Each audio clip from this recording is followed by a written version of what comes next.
Do we need intro music like the old '90s bowls? Yeah. Get us pumped up here. Come down the stairs. Yeah, you get a little fog machine. We come down the stairs and enter frame. Yep. All right, you came up with a new. We'll do that for podcast 100. Sounds good. All right.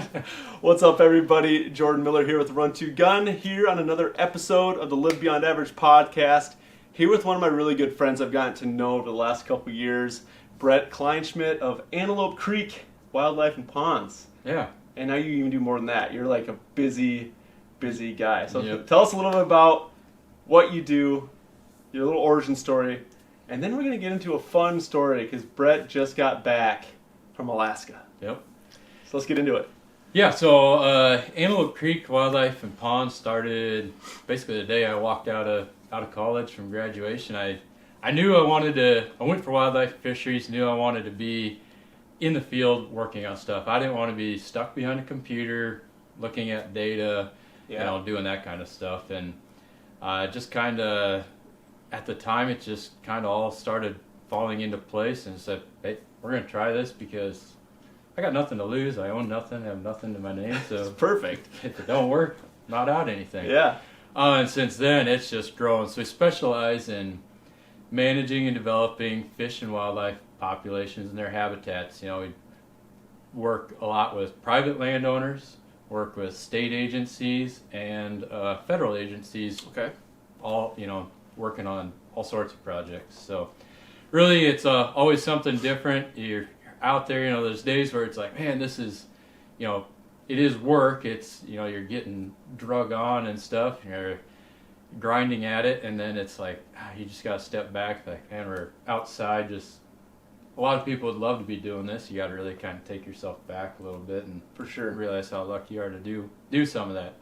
And then it was that fall of 2017, added Whitetail Properties Real Estate to things to do, and that's been going really good. So we specialize in recreational land, but given South Dakota sell actually probably more farm ground and pasture ground than we do recreational land, but sell farm, pasture, recreational land. So that's great too. Again, meeting a lot of people, hearing their story, making new friends, seeing some incredible places out there. It's great. Yeah, and like what you've told me with that is you've gotten to step foot on some properties that you maybe would have never been able to step foot on by doing that, which is pretty awesome. Right, and some properties that really, really surprise you. I guess in areas that you're like, yeah, this is just going to be another run-of-the-mill piece of land. And, Sure. Just from the surrounding terrain, it doesn't look like it's anything spectacular. And you step on it, it's like, wow, this is something special hidden out here in the middle, right in front of you, and you have no idea it's there. That's interesting, man. So, and the other cool thing is, like, me and Matthew have gotten to follow you a little bit around on some of your wildlife projects. Like, and it's amazing how many different things you do from your burns that you do a lot of times in the spring, which are some of them are massive. I mean, just incredible, especially when you see like a huge drone shot from above. Yeah. On how it's just incredible. We've actually followed you along on a pond project that you've been working on for several years now. Right. Where you worked on the pond itself, into fish introductories, into putting in the what did we put in that day with the oxygen? Aeration. We put in the aeration system, the feeders, and then I think Matthew even filmed you putting in some of the fish, and then refilmed those same fish now that they were a year old, 2 years old. Like the story, it's just really cool to see those whole projects come to life, and then all the way to tree planting and food plot planting. Like the amount of stuff you can specialize in with that is amazing. What you do, so it's been fun. That's what I really like about it too. It's not, you have seasons where burns happen from here to here, tree planting, food plots, but you're always just changing gears, and some, you never really get in that, I don't know if you want to call it a slump, or you're just doing the same thing day in and day out. You never really get into that. So that's the big thing I like about it, I guess. So. For sure. So, Brett, over the summer, I trained a couple guys for moose hunts this year. One in the Yukon, I had you in Alaska. So one of the guys I trained one-on-one, and you did my online training program. Got ready for an Alaska moose hunt, basically DIY. Yeah. Where you were at, right? Yeah, I mean, it was DIY. The only thing, I guess you wouldn't even really call it, guys. We had to hire a bush plane. Yep. Okay. To get us out where we needed to go. Let's get into this. But really, that, that was, when was that? I think we talked in December-ish, January. Yes. About that. I kind of had said, all right, I'm going to go do this. A guy from Yankton, this year was his 8th trip. He kind of started it where one year he's like, I want to go moose hunting and I can't afford to pay a guide. How am I going to do this? And he's just started figuring it out, made it happen. And he's been going back every year since then. And every year he takes different people, more people. And, this year there was 7 of us that went. So we had it all booked, all planned. We're going to this area he's been to a few times. They've had a lot of luck. And then it was middle of August, so roughly about a month before we leave. He calls me and he's like, kind of got bad news, but I think we can work it out. Like, okay, what's going on? He's like, well, the pilot that's supposed to take us in here just called me and he's no longer taking us in there. Like, what do you mean? He's like, I don't know. He just called and said, I'm not doing it. I'm doing caribou hunts up north. I'm not doing any more moose hunts. And, he's like, we've had this booked for a year. Like, how are you changing this? And he's like, I'm sorry. A month out. I'm not doing it. Yeah. So Matt starts scrambling, like, all right, we got to find a pilot. And we found this guy, and he said, you know what, I think this is going to work. We're going, instead of hunting the Alaska range, we were moving up to hunt the Brooks range, the southern Brooks range. And he's like, the area we can hunt, we'll be able to have caribou tags and moose tags. In the Alaska range, you could only have moose unless you drew a caribou tag, which is a pretty hard tag to draw. So I'm like, all right, yeah, let's do it. If we can get 2 or at least 1, whatever, ups our odds having another tag in the pocket. And then the cool thing with Alaska is, so the moose tag is one of the more expensive tags. It's like $800 for a moose tag. Yep. You can shoot any animal whose tag is valued less on that tag. So with the moose, you can shoot a caribou, you can shoot a black bear. Same with the caribou, you can shoot the caribou or a black bear. So all right, let's go and see what we can do. So we get it all booked. We're all going up there. We get into Fairbanks, fly from Fairbanks to a town called Bettles. Okay. And this town is like, all it is an airstrip. There's like a little lodge and another aviation service. There's a couple aviation services there for doing, drop hunts, whatever. Yeah. 7 people live there. Like, 7 people. Yeah. Like, all right. I couldn't live there. The only way to get there is by airplane, unless the river is frozen and you can drive across the river. Wow. So it was pretty cool, and talking to them guys is just eye-opening. I mean, what's out there, I guess, but complete different lifestyle, man. Right. They got Wi-Fi out there? No. No Wi-Fi? No. No Wi-Fi? Nope, I was using my Garmin InReach or a satellite phone. That's all you had to communicate once you left Fairbanks. So it's a totally different world. Pretty cool. I mean, they got sled dog teams and stuff there. Nice. That's all these people do. But we stayed there for 2 days. We got in on a Friday. We were supposed to fly out on a Saturday. Okay. Me and Matt were hunting together, and 2 of the guys, or there are 5 other guys in 2 groups, 3 in one group, 2 in the other. They all flew out on Saturday like they were supposed to. We're supposed to fly out Saturday. Well, in between trips, he is bringing another kid and his uncle out who had a moose down. They did a float trip. Okay.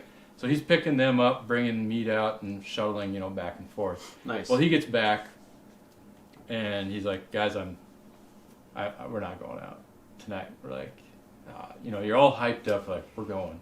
Right. So you're kind of down, and he goes, we'll get out first thing in the morning. It's been a long day. All right, understand that. All of our stuff is sitting down by the water. We're like, well, we're here. Instead of loading this stuff back up, can we just load it in the plane? Right. Yeah, let's load it up. So we loaded everything in the plane. He locked the door. We walked back up to his trailer, filling out some paperwork. Like, oh, we got this bag here. Can we load that quick? He's like, we got to get to town. We'll load it in the morning. Okay.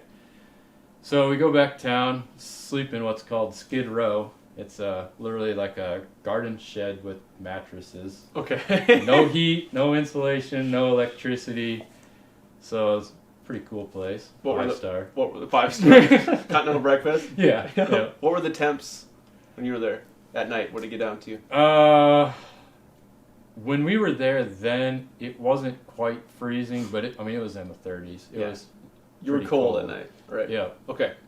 The daytime was getting warm, and that's the thing. All these people were coming out, and you're talking to them, and besides the one guy who got a moose, they saw 3 moose in 9 days. Okay. Everybody else never saw a moose in a week.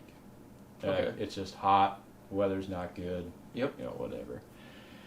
So we're going up north, farther north, and you kind of get some altitude, get up where everybody kind of thought the moose were at. Okay. Well, in the morning, the guy picks us up, and he's like, man, I don't think I can take you where you want to go. And the spot we want to go is there's a lake here, a big ridge, and then below that is a river. And there's 3 big basins funneling into this. And you know how that is. Like with most hunting, you get all those drainages meeting up. It's just like... some good things can happen. Yeah, awesome for activity. Yeah. So we're pretty excited about it. And he's like, I don't think I can take you there. It looks like the weather's going to turn. And if that lake freezes, like, I can't get you out. We're going to have to call helicopters. You're going to have to walk out. And walking out didn't sound that appealing through the Brooks Range for a couple weeks. Yeah. I think you could handle it. Come on. So we looked at it, and we looked closer at the weather because every other lake we wanted to go to, like, well, what about this one? No, somebody's there. What about that one? No, there's an outfitter based on that lake. Well, what about this one? It seemed like every lake had something on it besides this one, and then the lake right by where the rest of our group landed. Okay. And we're like, yeah, it wouldn't be bad hunting by them. I mean, we wouldn't be right on them, but all of us would be hunting the same basin, and we'd be, a mile or 2 apart. Sure. Which we're like, could be good if it's, good caribou hunting. If you're just caribou hunting, it's probably not a big deal because if they start migrating through, you'd see thousands of them. Right. Or like on moose, if you got 7 guys competing for what might be 3 moose in there, yeah, that's going to be tough. Right. So we looked at the weather closer, and he's like, no, I think we can actually get you a solid week up in there. We're like, all right, let's just go do it. If the weather turns, you got to come get us. It is what it is, but... don't leave us. Yeah. We're like, we feel like we could, if we can get a good 5 to 7 days. So we're supposed to be in there 10 days. We're like... yeah. If the moose are in there, we should be able to find them by then. Yep. So we go out, and it's just, flying that was just amazing. The mountains and it's just, I don't know how to, you can't really describe it unless you're there and do it. I don't know how to really describe it, I guess. Agreed. If you ever have a chance to do a float plane or a bush plane, even if it costs more to do that versus like if there's a ferry option or whatever, take the bush plane or the float plane and experience it because, like you said, there is nothing like it. Yeah, it's amazing. I know my wife, that was her biggest fear of me going. She's like, sure. You're going to be in this little plane. What if that thing crashes? I'm like, I don't know. The big plane on the way to Alaska could crash, and you're 35,000 feet versus 2,000 feet in the air. Yep. But that plane ride was just amazing. Yeah. And we're coming in and landing on this lake, and it looks like you're flying into a painting.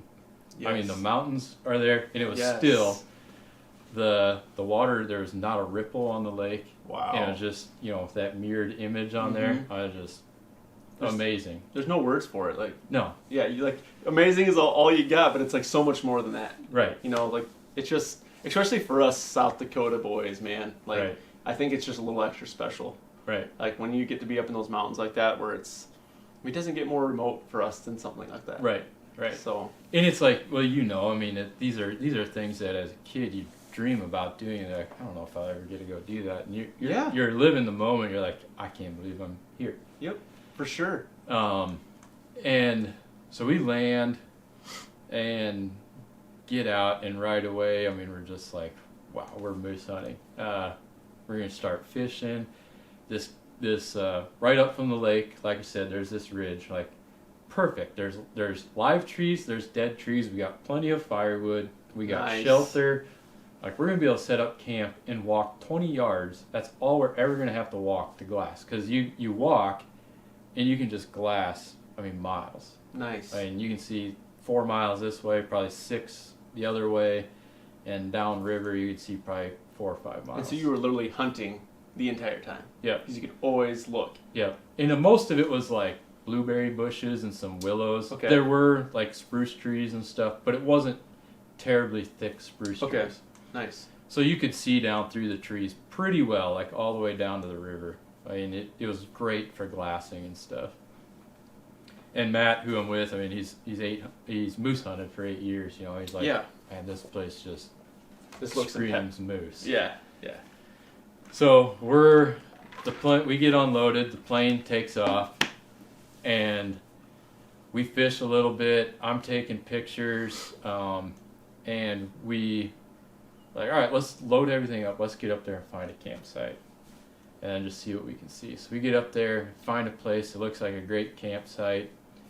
And we're sitting there, and all of a sudden Matt's like, where's that bag? Oh, no. Like, what bag? The bag's down there. I left the bag down there, the black bag. He's like, yeah, but I think that bag is our raft. Because the pilot said, he's like, you don't need a raft, but then he's also, like 2 minutes later, said, yeah, a guy shot a moose in there last year, and the moose swam to the middle of the lake and died. We're like, then a guy could use a raft. Yeah, so Matt's like, we could use a raft. We're going to bring indecisive. it. Sounds like he was. Yeah. And so he's like, no, that's the raft. I'm like, are you sure?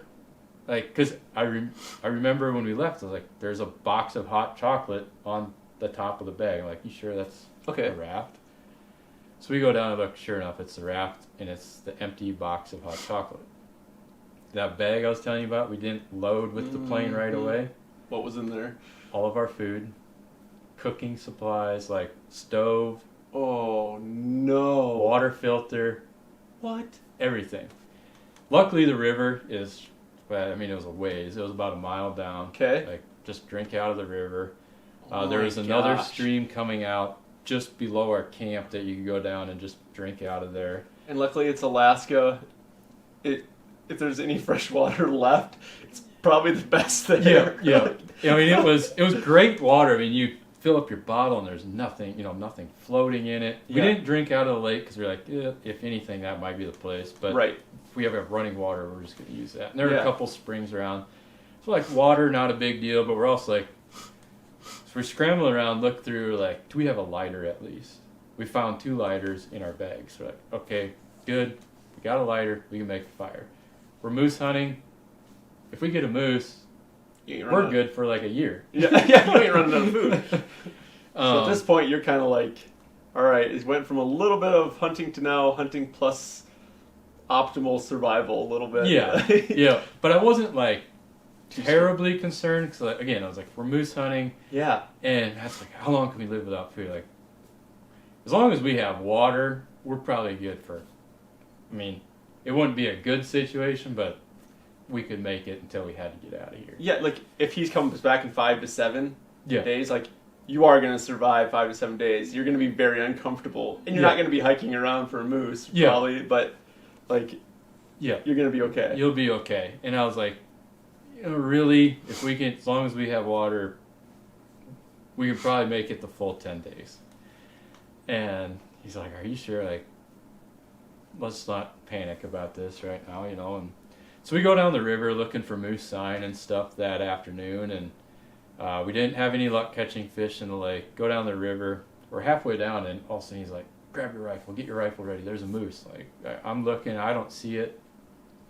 He's like, I swear, there's a moose. I just saw it. And he's glassing, and I'm like, I'm getting the rifle ready, and he goes, it's a horse. Like, well, that'll eat. What? That's hilarious. He goes, well, it might, but there's a guy on it. I'm like, all right, we won't shoot it. Funny. There's a guy on it. Oh, that's hilarious. So he's like, I'm leaving. I'm going to go down the river and start fishing. Like, well, I'm going to stay here and talk to this guy. And just, like, last thing I expect is run into another human out here. Right. So the guy comes up, and he's got his mare and 2 mules. Okay. Like, hey, how's it going? Talking a little bit. Turns out he's an outfitter, and he's bringing the last of their animals out for the year. He's like, I got a 7-hour ride ahead of me yet tonight. So we're talking a little bit, and he goes, yeah, he said they already killed 4 bull moose in this basin. We're like, crap. You know, I don't know if you know much about moose, but I mean, moose isn't like a whitetail or mule deer where you're talking animals per square mile. You're talking square miles per moose.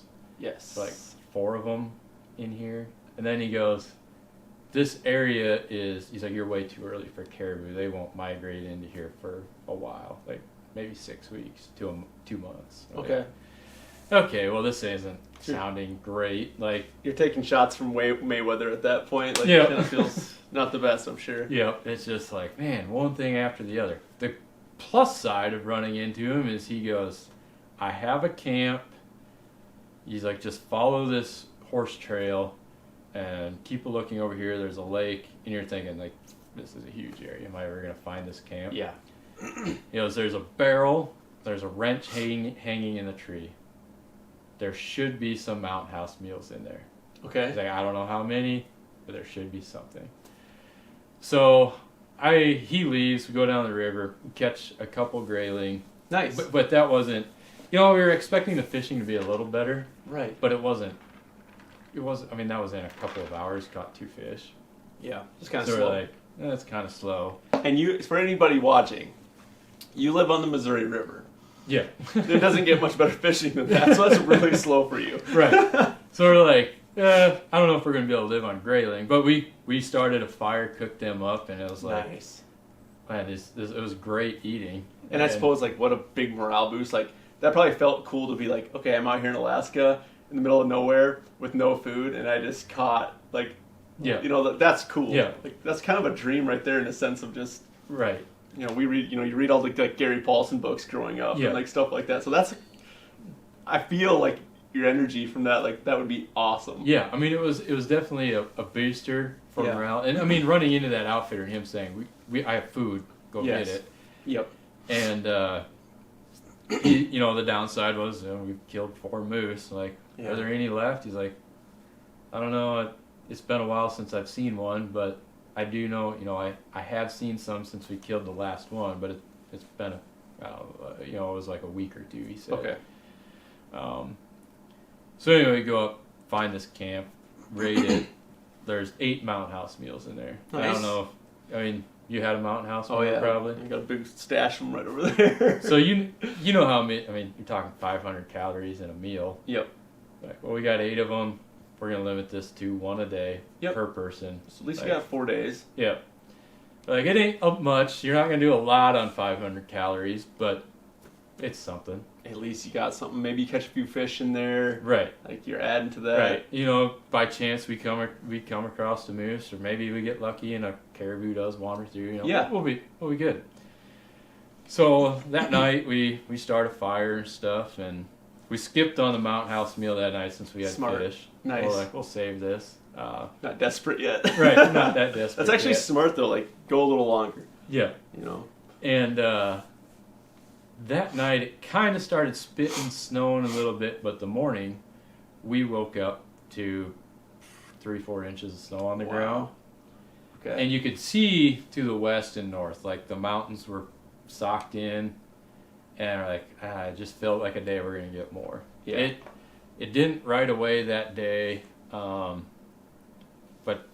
partway through the morning, it started snowing, and it snowed a lot.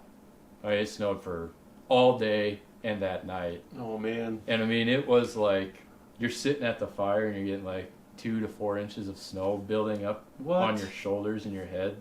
Like, that's how much it was snowing. And we get up to the glass the one time, and Matt gets my heart pumping again. And I think it was that morning, we thought we heard a cow moose, but we never saw it. Okay. We heard it for like a few minutes, and we never saw it. Never seen anything else. later that day, Matt's like, hey, get over here, grab the rifle. There's a moose down here. Like, so all right, we're ready to go. Get up there at the spotting scope. He's like, never mind. It's a yak. I'm like, a yak? What? Like, what are you talking about, a yak? He's like, well, you know, those things that live way up there, like a muskox? He's like, yeah, that's what they are. So we're looking it's a little different than a yak. Yeah. We're looking through the spotting awesome. scope, and we're like, there's a muskox. So right away, we're like, can we shoot that? Is that a normal area for a muskox? Finding out later, no. It's like, everybody's like, no, you didn't see one. We're like, here's the pictures. Because they got pictures in the spotting scope and stuff. Because they're not that far south, typically, are they? Right, like everything is up north. So I luckily had my inReach, and I was like, I texted my wife right away and said, you need to get on Alaska's Fish and Game website. Can we shoot this thing? Yep. Like, we had no idea how much is the tag was. Right. Or anything. Because if it's 800 or less, you're good to shoot it, right? Right. Yep, okay. Well, that, and depending on the unit. And I'm like, we're in this unit. Can we shoot this thing? And luckily, it wasn't like hours later. She's like right back on me. She's like, she was gone at an appointment, and she's like, I'll get back to you in a little bit.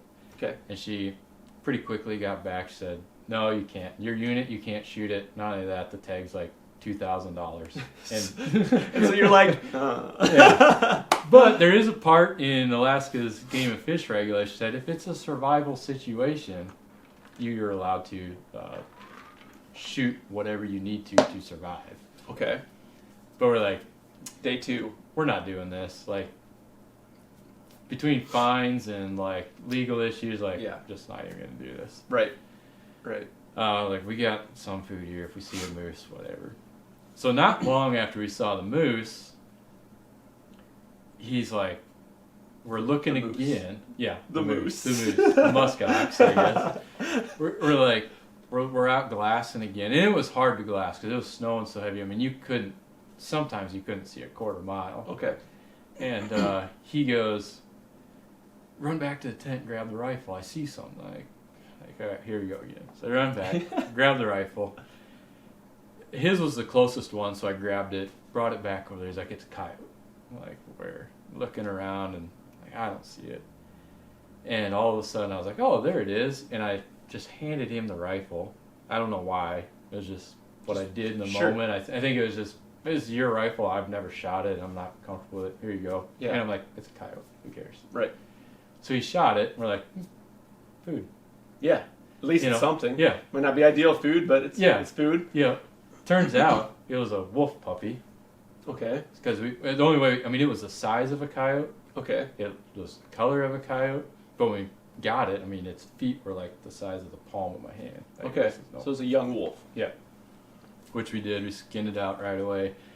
Took the quarters and the back strap. We're like, we're not going to eat it yet. But since we got snow, it'll be good. Like, we're going to just go put it over here in case we do. Yep. So, so that was basically that. That was the excitement. The rest of the trip, all we had was camp robbers coming in. They're birds. Okay. Trying to steal our wolf meat. Yeah. And we never saw anything else. We never saw a moose, a caribou, nothing. And so what day did you see the wolf on? Was that day 2? Day 2. Okay, yeah. And then how many days did you end up still being in your camp? Until we were there a total of 5 days. Okay. Because he did, so we messaged the pilot and said, hey, we left, our food bag is still there. Can you, it's not a huge deal today, but like if you're out coming to pick someone up or drop someone else off, can you at least throw it out the door? Right. Well, I mean, he got back to us later that night and he's like, oh, sorry, I left for Fairbanks. Like, if you would have told us you were leaving for Fairbanks, that might have swayed our decision of coming to a place that could freeze. Yeah, because he was one that was all concerned about going there. Yeah, and then he left. Okay. And we're like, what the heck? Why are you in Fairbanks? Because Fairbanks from Bettles is an 1.5-hour flight. Okay. And then to us is another 1.5-hour flight. And he can't make the whole flight in one trip. Right. And so it's a day journey essentially from where he's at to come up and get you. The time he lands twice, refuels, checks weather. Yeah, exactly. So he would have been.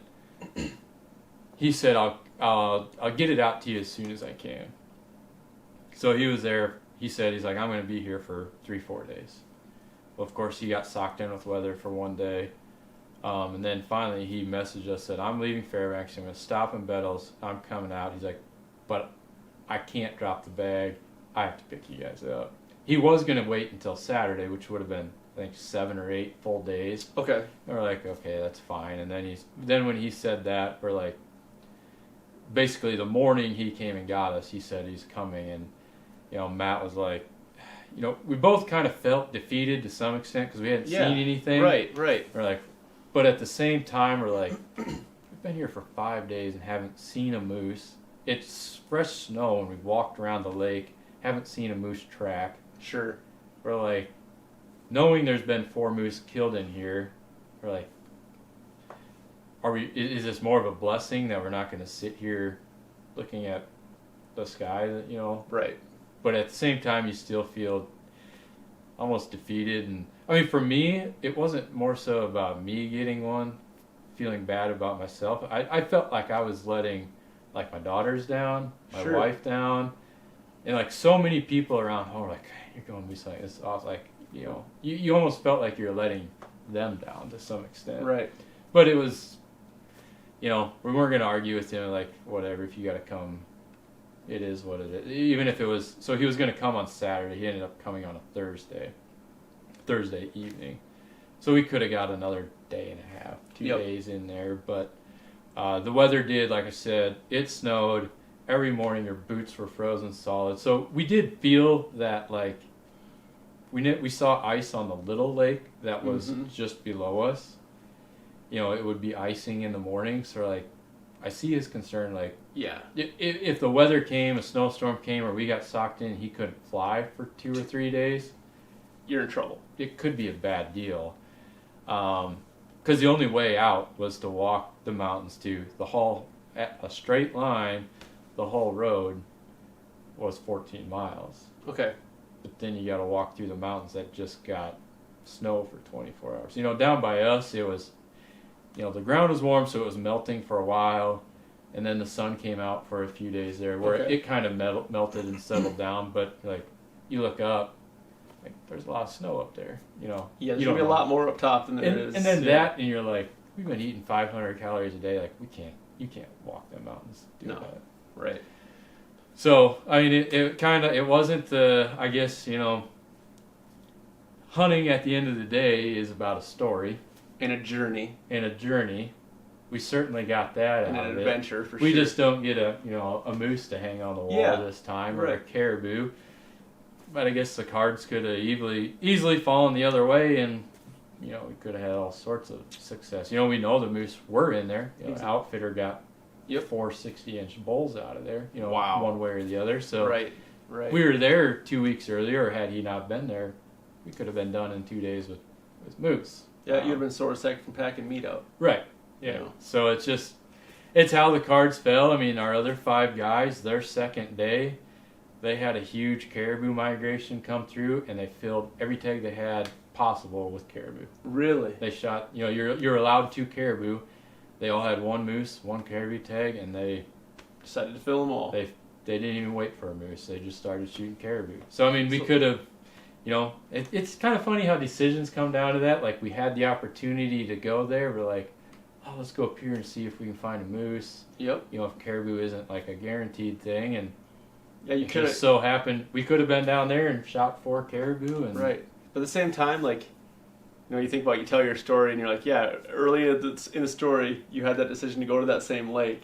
Yeah. But, like, I look back at the story and I'm like, no, you totally made the right decision in going up there. Like, to me, what you did, went up there, took a risk, like, went through that story that you went through. I think that's, I mean, who knows what your story would have been like with the caribou? Like, obviously you never know. Could have been something even crazier. Yeah. But I think the story that you came back with, pretty awesome. Yeah. And we talked about that or sat around the campfire a couple times. Obviously he's got stories being there 8 times now. But he's like, the stories that I tell the most are the most miserable stories. It's not about that moose that people are like, where'd you shoot it? They don't want to know about. They want to know how bad you hurt, how cold it was. how hungry you were. Yeah. He said, so I mean, that's, you know, I guess that's what you get out of it at the end of the day. A lot of times, I had a guy that I guided when I guided in Montana tell me once that, and it's always stuck with me, kind of a good way to look at it. He's like, hunting, look at it as a vacation, and that tag is your entry into the amusement park. How much fun you have on those rides and what you bring out of it is up to you. And if you still happen to pack an animal out, that's icing on the cake. So like, all that is your entry fee.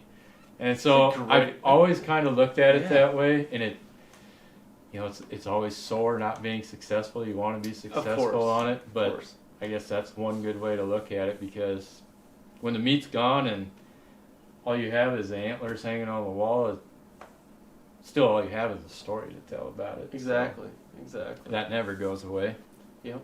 Dude, that's just a great way to look at it. I know one thing me and Matthew always talk about when we're out on like a miserable cold several days, or the weather's crap for the hunt, or you're on a really nasty pack out or something, we're always like, well, if it isn't miserable, it isn't memorable. Right. You know, and that's like the dead truth, is all the stories you end up telling are the ones where like, yeah, that kind of sucked, or you know, it didn't go the right way, but like, it's funny that those are the most vivid ones that you always come back with, and a lot of times those ones don't have the animal on the back. Yeah. You know, so pretty crazy, dude. I love that. That's I wasn't expecting you. So like, he got back, he was on his flight, and I texted him, and I was like, "You back yet?" And you're like, "I'm actually." You were kind of like midway through your journey back. Yeah. And you're like, "Yeah, I got a story for you." And I was like, "Don't tell me anything. Like, I want this like the first time I hear it to be during the podcast, because I get to sit here and just be like, ooh. This is, you know what I mean? Versus like hearing it the second time. So I was like, duh, I know you probably want to talk right now because you're bored, but like, don't tell me anything. I was stoked because, that's a journey that, dude, I want to go up there sometime and do that. I've got to go to Alaska for Sitka blacktail, but never that far north for something like that. And that's definitely on. So answer this too. Like, once you go to Alaska, how crazy is it that you want to go back? Besides seeing my kids, my wife again, of course, I almost wanted to just go back. Yeah. I was like, one, you felt defeated. You're like, I just want to go back and try to make this happen. Yeah. Which by the time we got home, the season was over anyway. But it's like, I just want to go back. Yep. I just 100%. I just want to go do it again. Yeah. I didn't kill a blacktail on my trip to Alaska, and I'm like, that's been a couple years, and I just think about it all the time. And part of that drive is I didn't get something, but a bigger part of that drive is just there is something about Alaska. It is the dead truth when they say, when you go, you'll want to go back a million times. Yeah. Like, and it is something weird about it. Like, it's just so different, and you're so just. Yeah. It is crazy. You know, I took my sister-in-law recently, 2 years ago. She picked up one of my old bows and started shooting it. Okay. And she's fallen in love with it, and she went and bought her own bow. Last year she bought a deer tag. Nice. You know, she didn't have any luck, but this year she's got another tag, and she's going to come up hunt with me a couple times. And it's like, we were sitting in a stand one day. I remember her saying, we're down on the Missouri River. We're 5 miles from a road. I mean, at least from a major road. Yep. And as the sun, you know, you're sitting there early in the morning, and it's dark, and it's pretty quiet. But as the daylight starts progressing, you start hearing tires on the highway. And she looks at me, she's like, you really can't go anywhere and not hear human activity, can you? Because then all of a sudden you hear a hammer going, or this or that. And like, it's tough, but I mean, there's parts of, I'm sure, you know, maybe New Mexico's like that, but there's parts of Montana I've been in that, you don't really hear much. Up there, though, you're certainly, you were 3 hours flying away from anything. Yeah. And even to the town that you could get to, all that was there is you could eat some food there and stuff, but it wasn't like you had connection to the outside world there either. Right. Yeah, you weren't hopping on the Wi-Fi and checking Facebook and Instagram when you got into town. Yeah. So. But the funny thing about that, and I don't know if it was just because you couldn't. I had my phone with me, but I really only turned it on to take some pictures or look at pictures of my family. Yep. And the same thing. Outside of that, I didn't even care. I wasn't reaching for it, where it feels like, when you're here, you're always like, where's that thing at? Let me see what's going on. And it's really funny that you say that, because even on several of my hunts, like I'm down in New Mexico a lot, or whatever it is, like I'm that way where I still pull my phone out. Yeah. But when I went to Alaska, I was like, that's how I was too. I would just pull it out, take pictures, but other than that, and not that I had service anyway. Right. But it was like, it was a totally different feel. I didn't have that pull and urge to like hop on social, because I spend a ton of time on it. Like for business, spend a ton of time on it. Right. And but dude, it's crazy how it is just, it does something to you. It's totally different, man. Yeah. It's nuts. Yeah, so it's I'm nuts. We talked about it on the way home, and I mean, I'm excited to go back, and I don't know when it'll be. I don't think it'll be next year, but maybe 2 or 3 years from now, go back and give it a shot again, and hopefully we get back into the area where we really wanted to be and where he wanted to be. But like that. With that said, the area we went to, where our other guys were, they stacked the caribou up. So they killed a lot of caribou in there. It's just you happened to be at the wrong time, Yeah. Like, dude, I might go with you on the next one. Yeah. Oh, dude, this sounds awesome. Like, might have to. And obviously, Matt, McCraney, our Matt, is heading up there hopefully this next year. Yeah. And it sounds like kind of in a similar area. I know he said he was looking at the southern Brooks Range. Yeah. And I can't wait. I know sometime him and I are going to talk about, because that's one thing I learned a lot is, and Matt Cran's the guy that set this troop up and has been doing it. He always said, he's like, I can't explain to you how difficult this trip is to set up with bush pilots. He's like, they don't call you back. They don't communicate. You have no idea what's going on. And until I got there and experienced it, I'm like, I understand what you're saying now. It's a scary deal. Like I think it's maybe they have so many people calling, it doesn't matter. Yeah. I don't know. But it is completely different. And some of it's isolation. You don't have cell service. You don't have internet service. So I can get some of that. But no, I think I learned a lot. I talked to a lot of other pilots just to know for the future on different things. So hopefully help him out on a few aspects of stuff. And that is one thing you want, is the best pilot. Right. So that's a scary deal, just booking that too. It's like, you don't want to just go book somebody without trying to talk to somebody who's worked with them in the past, or, if possible, just to know that, hey, the guy's reputable, the guy's reliable, the guy's like, it's interesting. So it's not like you're going to go book this in a month. Like, it's like you've been working on it for over a year. Yeah. So, and you had a guy that was done it a ton too. Yeah.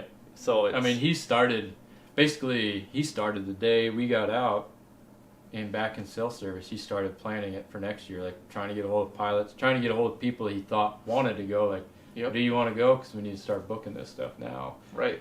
Like some of these guys I talked to they're booked 5 to 10 years out. They have that many people lined up, ready to go. That's crazy. Yeah. It's crazy. Got anything else for us, man? That was quite a story. I wasn't expecting that. I wasn't expecting that. It's pretty amazing. So, and obviously I've seen some of your photos on Instagram and Facebook. So make sure, where can people find you on, like, Instagram, Facebook, to see some of those pictures if they wanted to look at them? Right. Instagram is just Brett.Kleinschmit, and then Facebook, I got the Antelope Creek Wildlife Ponds Facebook page, Whitetail Properties, Brett Kleinschmit, Whitetail Properties, Southeast South Dakota Facebook page, and my personal page as well. So maybe they'll run into you. Yeah. Somewhere awesome. Out there. It's awesome. Well, thanks for coming on. That story is really cool. I think people are going to enjoy this. Yeah. And so appreciate it. We'll have to do another one, because obviously we're early October. We have a lot of hunting this fall left. I know you have a lot of hunting this fall left. So I'm sure we'll have to jump on another one and do some more storytelling. Hopefully we both get some good deer down this fall that we can talk about. Yeah. So I think it's going to be a good year in South Dakota. We've had some awesome moisture, a lot of clover. I think there's going to be some good horn growth. So I'm all set. I know a lot of this, just deer I've been seeing driving around. Man, there's some big deer out this year. Yeah, I'm pumped. I hope we've been been out 4 or 5 days archery, mule deer hunting, and we've been like fogged in almost every single day that we find it. So I'm like, this weekend I've been watching the forecast so hard. I'm like, can we get a clear morning for once? Yeah. I'm hoping to find some deer. So yeah. Hopefully, man. Well, thanks for jumping on another episode of the Live Beyond Average podcast. We really appreciate it. We'll see you next time.